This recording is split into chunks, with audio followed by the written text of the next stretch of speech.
Well, good evening to you all. This is your BBGamer here, and I am joined with my twin brother. He goes by the name of Ventus of the Wind. Pleased to meet you all. And this is a segment that me and my brother have decided on, which we thoroughly called the Gamer Opinion.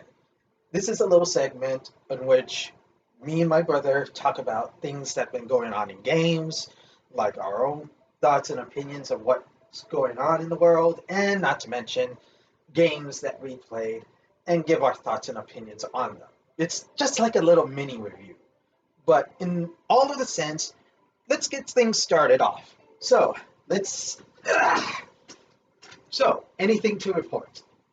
Well, it's not much going on in the gaming news area, all except that, all from what I heard from some sources from, I believe, Geeks and Gamers, I believe, they just said that G4 is suffering pretty badly today, and they had layoffs due to, well, I'm sure pretty much everybody knows it, but it's no thanks to that one person, Frosk. And I have to put my 2 cents out.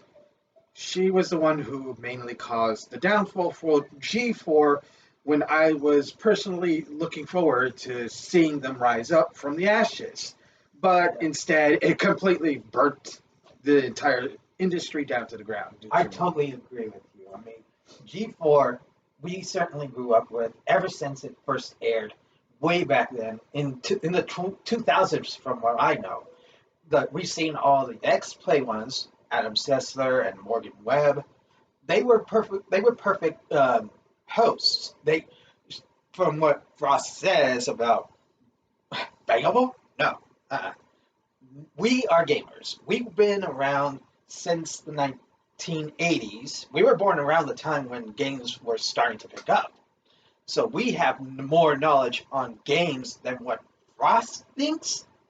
It's not more so of knowledge, it's more so of the focus and opinions from her to the gaming industry and what gamers are specifically looking for. As from what I've seen through her rant, she focused mostly on herself because she wasn't bangable as like the other host was. It's kind of crazy, isn't it? It is. I honestly agree with you because she ruined herself because of saying her main rant during that time. It's not more so ruining herself. She ruined the entire G4 brand when she made that rant. It is quite.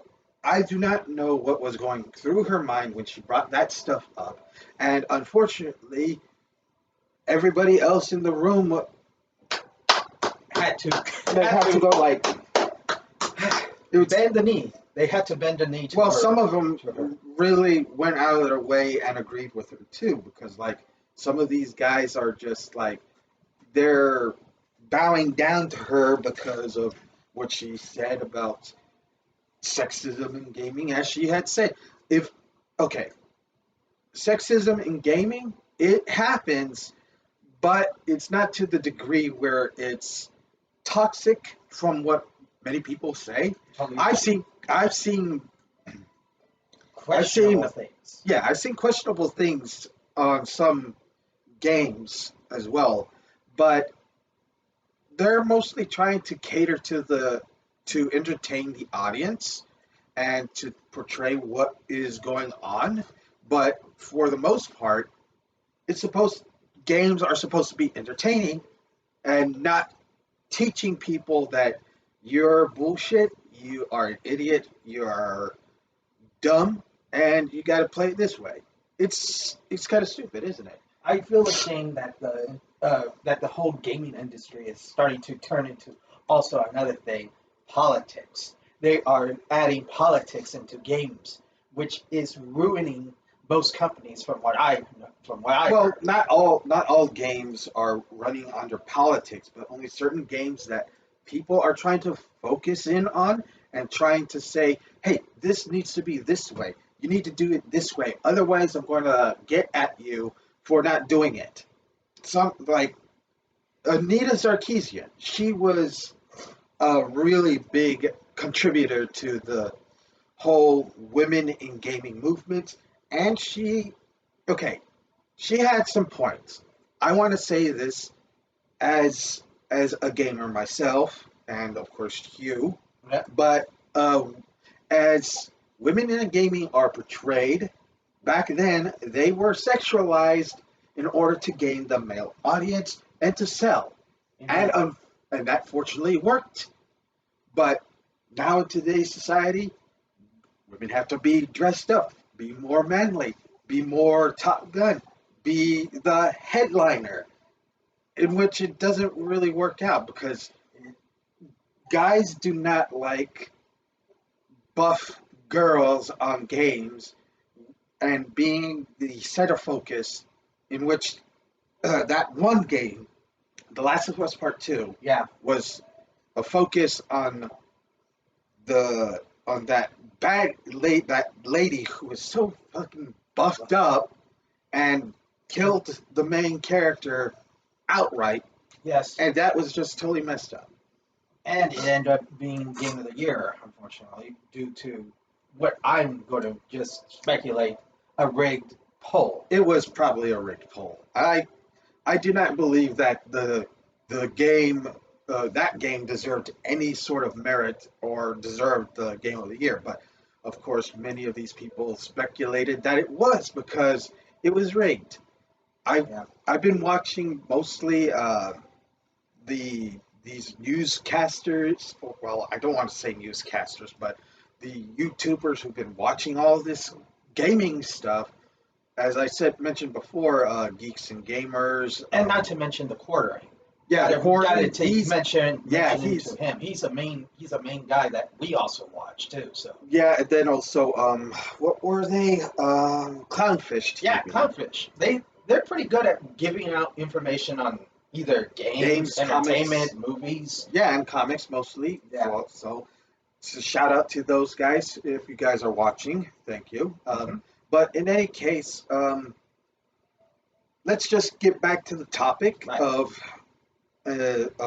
that G4 bombshell, and it's kind of stupid. I mean, people had to be fired or laid off or whatever because of that stupid rant Frost did. And the thing is that she's still on G4. Everything is like all of G4 is getting burned around her, and she's like celebrating. Oh, look at me! I'm still here.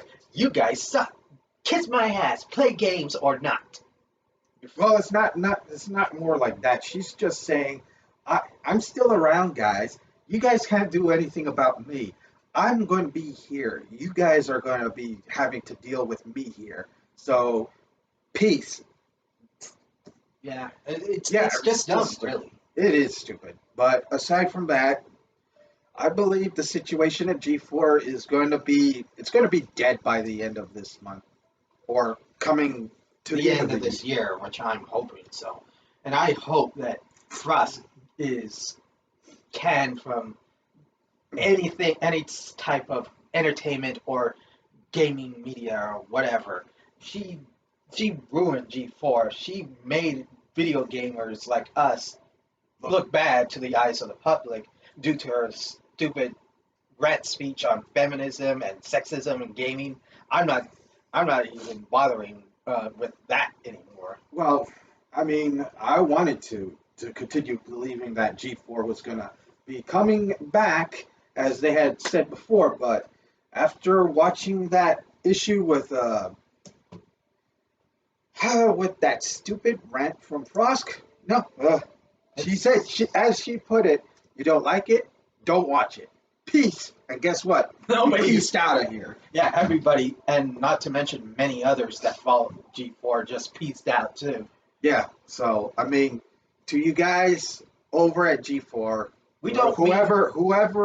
whoever's still there, we do not have any animosity to you guys or to Frosk who burned everything down over there. You guys did it on your own. and you agreed with her, but to the best of luck of you guys getting another job somewhere. Yeah, indeed. Because honestly, we feel for you guys. So that's the main reason why we're doing this segment each and every week.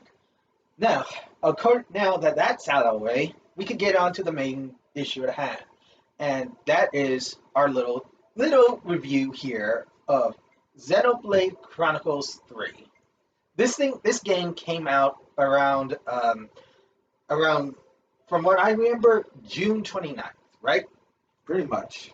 And all I could say is the game is phenomenal. It is quite phenomenal from the looks of it. I mean, there's been a lot of implementations from as you can see, probably from Xenoblade 1 and 2, because you got, you got the. A seamless transition to the main menu, which is pretty great, honestly. And not to mention the characters are likable. They have their own characterizations and Well, quests. you can't say that the characters from the previous ones were annoying.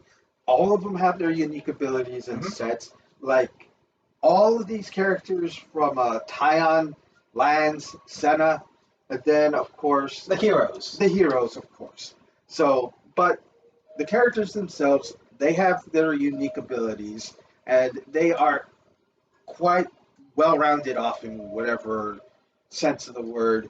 Um, how would I put it? They are deep, character driven, and deeply written, from what I can expect. And not to try to spoil anything from the game, as you can tell, but it's pretty fluid. The background is just amazing. The graphics are fluid, and there might be a little bit of hiccups, but they have been giving this thing a patch from the first few days, of course. And like I said before, the story is great. It continues. It may not be like a continuation of the first and second one, but it kind of directly links the two into a finale that will close off the Xenoblade Chronicles, from what I heard. Yeah, from what I've seen from the game, it shows off quite a lot of in depth characterization, as I mentioned before, and it brings like all of the aspects from Xenoblade Chronicles 1 and 2 together and mashes them up, builds things off of them, and then implements newer stuff into the characters.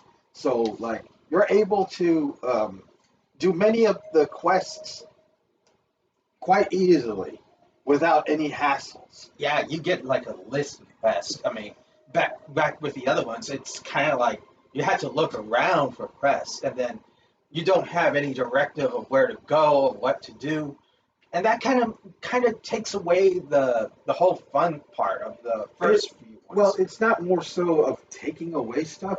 It's more like you're out here. You're supposed to look around and do all this stuff. Exploration is fine, but when people want to do like narrative driven stuff, they want to get onto the path to where they need to go. And as I said, from Xenoblade Chronicles 1 and 2, there was no way that you can figure out how to get to these certain areas. But in Xenoblade Chronicles 3, they have a directional or a line in which you can go to the direction where you're supposed to go. It And makes quests simple, easy to complete, and no hassles. yeah, there's no hassles in learning where you're supposed to go and all this other stuff. That and also, as mentioned before, the menu is fluid, and you got all these other stuff listed here. Of course, the quests are here. Affinity chart from the sorry, From the first one. from the first one that was missing from the second game. And of course, these charts are quite driven depending on whether or not you have done all the quests for certain people, and then you just you can see that from all of these people around here from all of the Ionias, from what I know. yeah, pretty much. So basically, I think that everything from all the Xenoblade Chronicle games are here mashed up into one game, and it fits everything pretty nicely. Indeed, I personally think that they did a wonderful job with the second one. I mean, I like the characters on that one, but the third one, it has more of a deep feel to it. I mean, it hits you hard in the feels. Even throughout the entire journey you are with these characters, you'll feel like you want to be with them. You want to experience what they've been going through during this whole wartime and all that other stuff. But I think the developers and Monolith, Monolith Soft, I give credit to you guys for making such a fantastic game right here. And honestly, from all of the other Xenoblade Chronicle games that we played, from the first uh, high def game that was input, excuse me, had been put into the Switch, and the second game too. Well, all I have to say is that you guys have definitely outdone yourselves with the third game, and I personally enjoyed the ride when I played it. So, um, if anything, what would you give the game a rating? All right. Well, personally, in my personal take, I like to give my max rating a 10. Out of that, I give this one a real perfect 10 out of 10 because it is flawless. I mean, sure, there might be a little bit of hiccups or graphical issues that they could touch up on, but this is a definition of the perfect game that I would seriously want to try to play and advise anybody else that could play this game. Well, in my sense, I would give it a 10 as well, but I would have to give it a 9 due to those graphical issues and stuff. And there's some bugs in the game that are still there, but I know that they're going to get patched over with some updates. And of course, there's some more content that's going to be added onto the game soon. And if you have ever seen the direct recently, they'll have new heroes. So look forward to that, honestly. Yes, so basically, as I said before, my take on the game is a 10 is from a 10 out of 10 is a 9 out of 10. So that's what I would give it. Yay! Well, regardless, I say 10. Ryan says 9. My brother, or Ryan says 9. So I guess that's basically it. I like to give my shout out to anyone that plays this game, and I like to give a shout out to my brother who's helping me doing this little segment. Go follow his channel on Ventus of the Wind, and basically that's all we can say about this segment.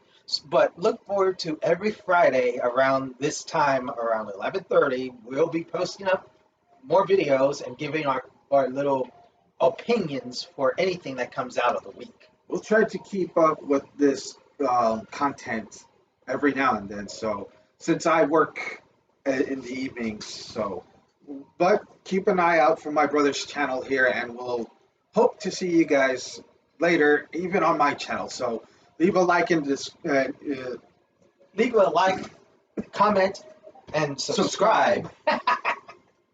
Okay, all right. Well, regardless, that's it for our first little episode of the gaming opinion, the right gaming opinion.